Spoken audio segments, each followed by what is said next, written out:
Government says struggling farmers must ask for help and the powers of the public protector in the spotlight. Good day to you. Deputy President Clement Motlanthe says farmers in distress can approach government for aid if that will help save jobs. He was addressing farmers in Paarl in the Boerland. Farmers have been warning the new daily wage of 150 rand a day will lead to job losses. Motlanthe says it's important that the farming sector stay profitable. He says government can look into packages aimed at assisting them like it did after the 2008 global financial downturn. Parliament believes the public protector has been probing complaints in the judicial system that are beyond her mandate. She will now be called to Parliament to explain this. The Justice Committee has been considering complaints of alleged maladministration, misappropriation of funds, victimisation and intimidation in her office.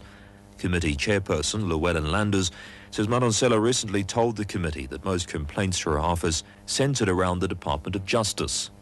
The committee then asked for further details from the Office of the Public Protector. And when looking at those details, the committee members realized that all these matters did not relate to the Department of Justice, but rather to decisions of the courts and to the Office of the Masters. And as a consequence, the committee felt that the Public Protector should be asked to reappear before it and explain this anomaly.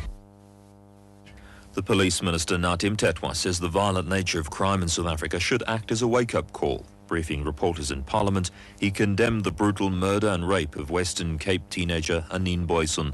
The minister says the mutilation of Booysen should speak to the conscience of the nation. He says the rape, abuse and murder of girls and women is a problem of society and the bulk of abusers are young women. The minister says police have little power to prevent violent crimes without community involvement. Former Bafana assistant manager Phil Sachedi has been sentenced to 3 years in prison in the Belleville Commercial Crimes Court after his conviction on trying to bribe a referee. The court found that he tried to influence the referee to tilt the match in favour of his club, Worcester Stars, so they could gain promotion to the National First Division in 2011. Bad news for South African motorists battling with high fuel prices and a weak rand is that world oil demand is expected to grow faster than previously thought. This is according to the Organization of Petroleum-Producing Countries, which says there are signs of a recovery in the world economy. Morafe Tabane reports. The 12-member organization believes that there are signs that oil demand is outstripping expectations. Oil hit a 9-month high above $119 a barrel on Friday, supported by stronger than expected demand growth in China. While the organization suggests oil markets are in surplus, it points to a narrower gap between global supply and demand in the first half of the year as it further trims production towards its target level of 30 million barrels per day. In January, OPEC lowered its output.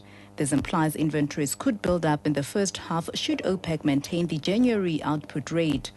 Morafe Tabane, SABC News, Johannesburg. The UN Security Council will meet later today to discuss the latest atomic test done by North Korea. The test is seen as a defiance of warnings and has prompted criticism from North Korea's major ally, China, and condemnation from around the globe.